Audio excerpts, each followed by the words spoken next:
Inilah 8 amalan sunnah, yang pahalanya luar biasa. Yang dimaksud dengan amalan sunnah dalam Islam adalah, setiap perbuatan yang kalau dikerjakan mendapatkan pahala, dan kalau ditinggalkan tidak berdosa. Pada dasarnya semua amalan manusia, sekecil apapun, dijanjikan Allah akan mendapatkan balasan, meskipun pahala dari setiap amalan adalah rahasia Allah. Tetapi ada beberapa amalan sunnah yang memiliki banyak keutamaan, dan pahalanya luar biasa, antara lain. Yang pertama, 12 rakaat sholat sunnah rawatib. Sholat rawatib adalah sholat sunnah yang dilakukan sebelum, atau sesudah sholat 5 waktu. Sholat yang dilakukan sebelumnya, disebut sholat qobliyah, sedangkan yang dilakukan sesudahnya, disebut sholat ba'diyah. Mengerjakan 12 rakaat sholat sunnah rawatib setiap hari, memiliki ganjaran surga dari Allah Subhanahu wa Ta'ala. Hal ini, sebagaimana diterangkan dalam salah satu hadis. Rasulullah Shallallahu Alaihi Wasallam bersabda, barang siapa menjaga dalam mengerjakan sholat sunnah 12 rakaat, maka Allah akan membangunkan rumah untuknya di surga, yaitu 4 rakaat sebelum duhur, 2 rakaat setelah duhur, 2 rakaat setelah maghrib, 2 rakaat setelah isyak, dan 2 rakaat sebelum subuh. Hadis riwayat At-Tirmidzi. Yang kedua, sholat fajar. Sholat fajar adalah sholat sunnah, yang dilakukan sebelum melaksanakan sholat subuh. Sholat fajar disebut juga sholat sunnah qobliyah subuh. Keutamaan sholat ini tercantum dalam sebuah hadis, yang diriwayatkan oleh Aisyah radhiyallahu anha, istri Rasulullah. Rasulullah Shallallahu Alaihi Wasallam bersabda, 2 rakaat sholat fajar, atau sholat sunnah qobliyah subuh, lebih baik daripada dunia dan seisinya. Hadis riwayat Muslim. Yang ketiga, sholat sunnah syuruk. Sholat syuruk atau isyrok, adalah sholat sunnah, yang dikerjakan ketika matahari terbit setinggi tombak, atau 10-15 menit setelah matahari terbit, yaitu pada awal waktu duha. Mengerjakan sholat ini, pahalanya seperti melaksanakan haji dan umroh. Rasulullah Shallallahu Alaihi Wasallam bersabda, barang siapa yang mengerjakan sholat subuh dengan berjamaah di masjid, lalu dia tetap berdiam di masjid sampai melaksanakan sholat sunnah duha, yaitu di awal waktu syuruk, maka ia seperti mendapat pahala orang yang berhaji, atau berumroh secara sempurna. Hadis riwayat At-Tabrani. Yang keempat, sholat duha. Sholat duha adalah sholat sunnah, yang dilakukan setelah terbit matahari sampai menjelang waktu duhur, sedikitnya 2 rakaat, dan paling banyak 12 rakaat. Waktu terbaik melakukannya, yakni pada pukul 8 hingga pukul 11. Sholat ini, diyakini memiliki banyak keutamaan, antara lain. Orang yang rajin menjalankan sholat duha karena Allah, akan diberikan kelapangan rezeki oleh Allah.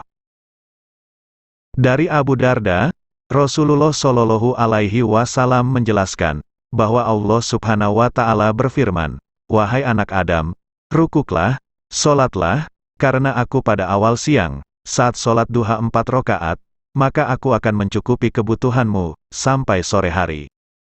Hadis riwayat At-Tirmidzi. Allah juga akan mengampuni dosa orang yang membiasakan sholat duha, walau dosanya sebanyak buih di laut. Dari Abu Hurairah radhiyallahu anhu, Rasulullah Shallallahu Alaihi Wasallam bersabda, barang siapa yang menjaga sholat duha, maka dosa-dosanya akan diampuni, walau sebanyak buih di lautan. Hadis riwayat At-Tirmidzi, Ibnu Majah dan Ahmad. Yang kelima, sholat tahajud. Sholat tahajud adalah sholat sunnah yang dikerjakan pada waktu malam hari. Sholat ini dilakukan seseorang setelah ia bangun dari tidurnya di malam hari, meskipun tidurnya hanya sebentar, dalam kurun waktu setelah sholat isyak hingga menjelang subuh. Sholat tahajud bisa dikerjakan minimal 2 rakaat, dan sebanyak-banyaknya tidak terbatas. Hukum sholat tahajud adalah sunnah muakkadah atau sunnah yang sangat ditekankan, berdasarkan firman Allah Subhanahu wa Ta'ala. Dan pada sebagian malam, lakukanlah sholat tahajud, sebagai suatu ibadah tambahan bagimu, mudah-mudahan Tuhanmu mengangkatmu ke tempat yang terpuji. Quran Surat ke-17, Al-Isra ayat 79. Meski bukan ibadah wajib, namun memiliki keutamaan, dan beberapa berkah, yang terkait dengan sholat tahajud. Dari Abu Hurairah radhiyallahu anhu, Rasulullah Shallallahu alaihi wasallam bersabda, sebaik-baik puasa setelah puasa Ramadan, adalah puasa pada bulan Muharram. Sebaik-baik sholat setelah sholat wajib adalah sholat malam. Hadis riwayat Muslim. Rasulullah Shallallahu alaihi wasallam juga pernah bersabda, wahai kalian manusia, sebarkanlah salam, berilah makanan, sambunglah tali persaudaraan, dan sholatlah ketika manusia terlelap tidur pada waktu malam, niscaya engkau akan masuk surga dengan selamat. Hadis riwayat Ibnu Majah. Yang keenam, wudu sebelum tidur. Wudu adalah salah satu cara mensucikan anggota tubuh dengan air. Seorang muslim diwajibkan bersuci setiap akan melaksanakan sholat. Wudu bertujuan untuk membersihkan diri dari najis, sehingga saat beribadah kepada Allah, tubuh dalam keadaan suci dan bersih. Pada dasarnya, wudu tidak hanya dilakukan sebelum mendirikan sholat, tetapi juga dilakukan sebelum membaca Al-Quran, atau beribadah lainnya. Wudu sebelum tidur, juga sangat dianjurkan bagi umat muslim, karena terdapat banyak sekali keutamaan, yang terkandung dalam sunnah wudu sebelum tidur. Dari Abdullah bin Umar radhiyallahu anhu, Rasulullah Shallallahu alaihi wasallam bersabda, barang siapa tidur di malam hari dalam keadaan suci, atau berwudu, maka malaikat akan bersamanya di dalam pakaiannya. Dia tidak akan bangun, hingga malaikat berdoa, ya Allah, ampunilah hamba-Mu si Fulan, karena ia tidur dalam keadaan suci.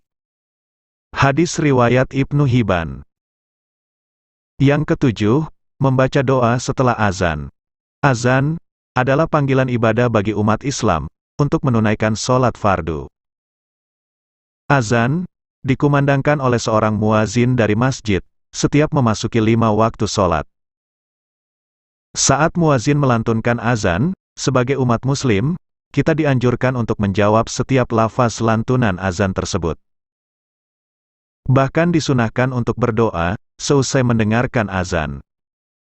Dalam hal ini Rasulullah Shallallahu alaihi wasallam pernah bersabda, sesungguhnya doa yang tidak tertolak, adalah doa antara azan dan iqomah, maka berdoalah kala itu. Hadis riwayat Ahmad. Dari Jabir bin Abdillah dikatakan, bahwa Rasulullah Shallallahu alaihi wasallam juga pernah bersabda, barang siapa yang berdoa setelah mendengar azan, ya Allah, Tuhan yang mempunyai seruan yang sempurna, dan sholat yang tetap didirikan, karuniailah Nabi Muhammad tempat yang luhur, kelebihan, kemuliaan, dan derajat yang tinggi. Tempatkanlah dia pada kedudukan yang terpuji, seperti yang telah engkau janjikan. Sesungguhnya engkau tiada menyalahi janji, wahai Zat yang Maha Penyayang. Maka ia berhak mendapatkan syafaatku pada hari kiamat. Hadis riwayat Bukhari nomor 614. Yang kedelapan, membaca 10 ayat Al-Quran tiap hari. Al-Quran adalah kitab suci umat Islam, yang diwahyukan Allah Subhanahu wa Ta'ala, lewat perantara malaikat Jibril, kepada Nabi Muhammad Shallallahu alaihi wasallam, sebagai rahmat dan petunjuk bagi manusia yang beriman, dan bertakwa dalam kehidupannya. Allah banyak berfirman, tentang kewajiban membaca Al-Quran, antara lain. Wahai orang yang berselimut, Muhammad, bangunlah untuk sholat pada malam hari, kecuali sebagian kecil, yaitu separuhnya, atau kurang sedikit dari itu, atau lebih dari seperdua itu, dan bacalah Al-Quran itu, dengan perlahan-lahan. Quran Surat ke-73, Al-Muzammil ayat 1-4. Rasulullah pun banyak bersabda, tentang keutamaan membaca Al-Quran. Dari Abu Umamah radhiyallahu anhu berkata, aku telah mendengar Rasulullah Shallallahu alaihi wasallam bersabda, bacalah Al-Quran, karena sesungguhnya dia akan datang pada hari kiamat, sebagai pemberi syafaat kepada orang yang membacanya. Hadis riwayat Muslim. Dari Aisyah radhiyallahu anha, berkata bahwa Rasulullah Shallallahu Alaihi Wasallam bersabda, seorang yang lancar membaca Al-Quran, akan bersama para malaikat yang mulia, dan senantiasa selalu taat kepada Allah. Adapun yang membaca Al-Quran dengan terbata-bata, atau kesulitan dalam bacaan tersebut, maka baginya 2 pahala. Hadis riwayat Muslim. Dari Tamim ad-Dari radhiyallahu an berkata, Rasulullah Shallallahu Alaihi Wasallam bersabda, siapa yang membaca 100 ayat pada suatu malam, dituliskan baginya pahala sholat sepanjang malam. Hadis riwayat Ahmad. Bahkan, ketika seseorang tidak mampu membaca 100 ayat Al-Quran, Rasulullah Shallallahu Alaihi Wasallam tetap menjanjikan keutamaan bagi pembacanya. Dari Abu Hurairah radhiyallahu an, Rasulullah Shallallahu Alaihi Wasallam bersabda, barang siapa membaca 10 ayat Al-Quran pada malam hari, maka dia tidak dicatat sebagai bagian dari orang-orang yang lalai. Hadis riwayat Hakim. Semoga video ini bermanfaat, bisa menambah wawasan, dan dapat menjadi tuntunan dalam kehidupan sehari-hari. Dan semoga pula, kita termasuk ke dalam golongan orang-orang yang istiqomah, dalam menjalankan ibadah wajib maupun sunnah.